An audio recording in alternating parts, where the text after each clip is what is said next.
Tapatan po tayo ngayon 2010. Namumblema ka ba sa kapital? Balik kami yung 2005 mo. Noong 2005 ba, yan din ba ang problema mo? O tingnan nyo mabuti mga kapatid, 5 taon na po ang nagdaan sa buhay natin. Ang problema mo, di nababago. Pag may problema, may solusyon. Gusto mo i-solve natin? Para ma-solve ang problema, dapat alam mo yung pinagmumula ng problema.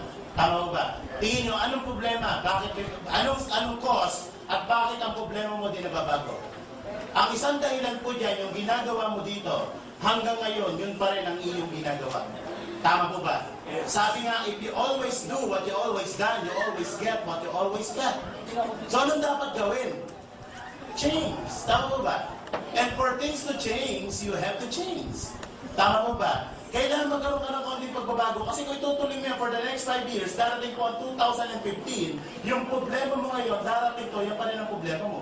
Tama po ba? Walang pinagkaiba po yan sa isang drum na may pumapasok na tubig. Tingin nyo, mapupuno hindi?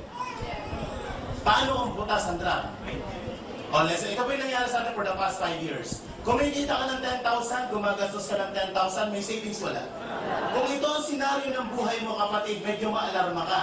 Bakit? Kahit pagtrabaho ka ng matagal na panahon, hindi po mapupuno yan. So, anong dapat mong gawin? Di tapalan yung butas na yan para mapuno yan. Eto, ano yung butas na yan?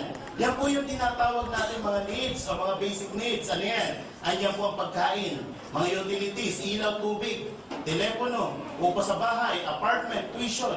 Ang dami niya mga butas. Minsan may mga emergency pa, malalaking butas. Ang tanong, pwede bang tapalan ng butas para mapuno? Anong yes? Pwede bang wala mo ng pagkain? Mabubuhay ka ba sa oxygen lang? Mga anak, hindi. Pwede ba yun? Pwede ba naka-schedule ng pagkain ng mga anak nyo? Mga anak, cost reduction tayo ha. Ang kain nyo, MWF na ha. Kami ng dati, EPHS. Ano po si Lola? Every Sunday nyo lang. Pwede ba yun? Hindi pwedeng tapalan ng butas. Tama po ba? So, anong point doon? Kapag dito ka nakapokus, ang tawag yan is scarcity mentality. Pilit mo kinukontrol to na hindi mo naman kayang kontrolin. Bakit ang nagkocontrol po dyan is outside world? Kahit magrally ka araw-araw sa Malacanang, hindi bibaba ang presyo ng bilihin. So, anong dapat mong gawin? Kontrolin ang bagay. Ngayon 2010, ang kukontrolin mo yung bagay na kaya mong kontrolin. Ano yun? Itong kinikita mo.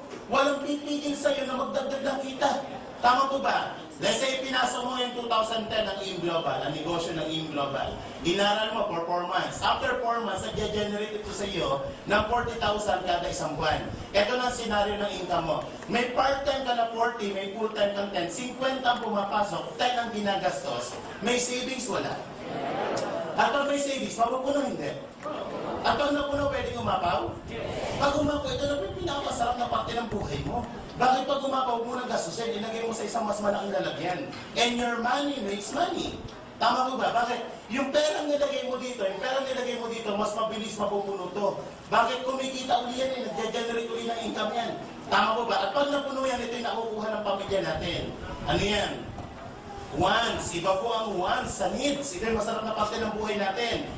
Gusto mong pagkain, gusto mong kotse, gusto mong pag-aralan ng anak mo, gusto mong doktor pag may sakit ka. Pag medyo maliit po ang kinikita natin, hindi po yung gusto natin na nasusunod. Kundi yung gusto nito na ipakain sa anak mo. Yung gusto niya na tirahan mo, yung gusto niya ospital para sa'yo.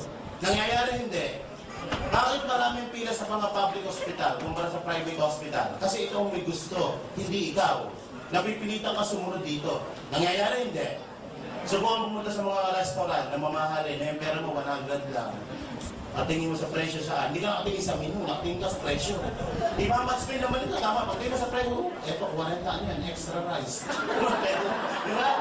Sa pag ito na po, ito yung tinatawag natin mga dreams. May mga pangarap po ba tayo? Yes! Nangangarap ka ba ng magandang sasakyan? Yes! Magandang bahay? Yes! Malaking savings? Yes! Less than mga 30 million ang pangarap mo at nakuha mo. Tingin mo, pwede o pwede? Pero paano? Bakit ko ginamit ng 30 million?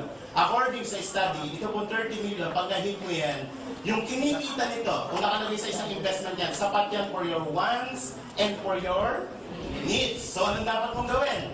Marami pong paraan, maraming avenue para kitain yan. Pwede kang pumasok dito. Ito yung tinatawag ng mga self-employed at mga empleyado. Pwede ka rin dito, yung tinatawag na business at mga investment. Kung ikaw ngayon, i-check natin, nasa ka ngayon, kung ikaw ngayon ay nasa kategoryang ganito, na sumusweldo ng 10,000 per month, sa loob ng isang taon, magkano na ipon? 120,000. 10 taong ka magtrabaho, magkano po ang savings? 1.2 million. Kung 10 taon mo hindi ginagastos to, ibig sabihin na ikikain ka sa kapitbahay mo, na ikishampoo ka, na ikiligo ka, for 10 years may 1.2 million ka. Salog ka ng lipunan. Sino mo dito mga employed na katulad ko? Taas po kamay. Taas, okay mahiya. Okay, lalaki po natin. Sir, ilang taon na po kayo? 28. Ilang taon na po kayo nagtatrabaho, sir? 28 din? Incarnate ba, sir? Ilang taon ka nagtatrabaho? 6 years. Ang tanong, nakakayo ka ba ng 10,000 per month sa loob ng 10 na taon? Okay, sir. Ang goal, ano pangalan mo, sir? Josh. Okay, ano pangalan? Josh. Ang goal mo ngayon, Josh, bigyan ka ng target ha. Ang goal mo in 2010, dapat na-hit mo yan. Ang goal mo is to hit 30 million. So, simula June, Josh, i-save mo yan. Para pagdating next year, June, meron kang 120,000. 10 years, 10 working years, with 38 ka, may 1.2 million ka. Ang goal mo is 30 million. For 10 years, may 1.2 ka. Ito ang goal mo. Ibig sabihin, maihit mo yan, kung ito ang iniipon na per month, maihit mo yan at the age of 328. Ito si Abraham, Diyos. Kaya hindi. Anong point? Hindi ko inaapi ang pagiging empleyado kasi more than half of my life, andito ako. Gusto ko lang po ipakita sa inyo na kapag naandito ka, you are just working for your needs. You're not working for your fortune or for your wants. So, anong dapat gawin? Kapag isang lugar ang gusto mong puntahan at hindi kaya ng vehicle, mag-a-upgrade ka ng vehicle. Tama mo ba? Parang ganito. Ang time limit mo lang is 2 hours. Pupunta ka ng Cebu. Pwede ka mo mag-roro? Hindi. O ba niya magbarko? Anong dapat mo gawin? Anong vehicle na gamitin mo? Aeroplano. So meron kang iihit na ganito. Hindi mo kaya kuhanin dito kasi aabutin ka ng 328. Kahit laki mo ng laki restaurant, hindi mo kaya abutin yan. Tama mo ba? So ano dapat mo gawin? Pupunta ka sa isang isang lugar na kaya mo mahito. Bababa ka ng kaunti dito. You have to work part-time for your fortune. Sa negosyo, pag-usapan natin, kaya ba kitain ng 100,000 kada isang buwan? Ay, sisiw yan. 2 araw, 1 araw ka lang kinikita dito yan. 12 months, magkano kita mo? Nasa isang buwan to, in 12 months, magkano? 1.2 million. Kung ito ang kinikita nyo, tingin nyo, malapit sa pangarap. Yes! So, anong dapat gawin? Kung ito ang ginagawa niyo po, kapatid, you have to change the formula. Change the formula. O add the formula. Hindi mo kailangan mag-resign. Alam niyo po, for more than 2 years, ginawa part-time ko. Nag-200,000 ako, part-time pa ako. Nag-resign na lang po ako kasi nahihiya na ako. Alam niyo bakit? Pagdating ng payroll doon, puro absent ako. Natira sa 3,000. Eh dito, nagka-10,000 per day ako. Sabi ko sa boss ko, boss, you're fired. Nag-resign ako. Pwede kang mag-part-time. Ang kailangan aralin ito po, business skills and knowledge. Ito kayang pag-aralan, 6 na buwan lang. Makamatan ka lang dyan, libre yan. Upo ka lang dyan, matutunan mo yung business skills. Kaya marami nag-pay-fail sa negosyo simply because walang skills and knowledge. Tama po ba? Pero kung alam mo ang negosyo, hindi ka mag-pay-fail. Pero alam niyo po ba itong 10,000 sa employment? Napakataas na requirements yan. Meron po yung tinatawag na employment skills and knowledge.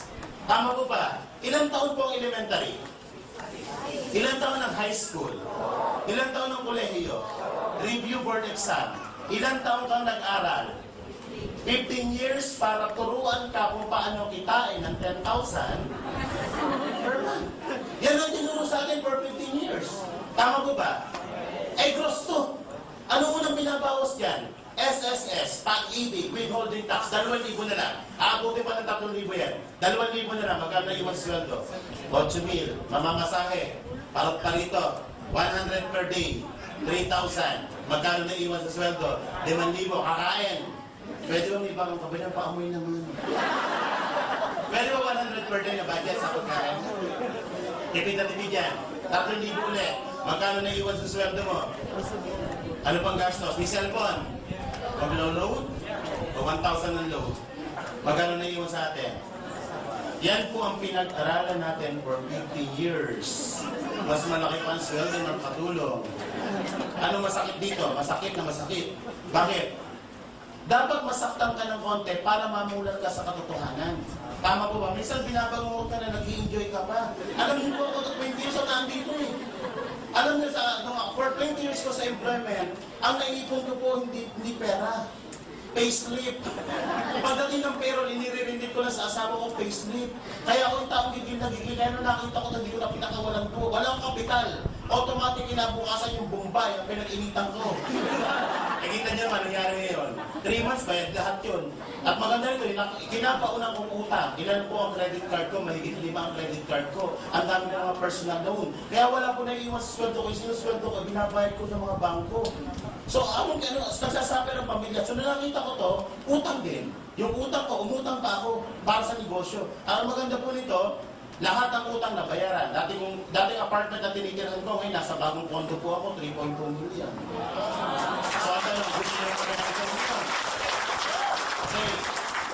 Anong dapat gawin? Skills and knowledge. Bago ako magsimula, dapat may kapital. Tama mo ba? Wala pong negosyo, walang kapital. Tataya ka ng konti, hindi ka mananalo sa loto pag hindi ka tumaya. Kahit araw-araw lumakad ng panhod sa Quiapo, at hindi ka naman tumataya ng loto, hindi ka mananalo. Tama mo ba? You have to invest. You have to invest your time, your energy, and your money.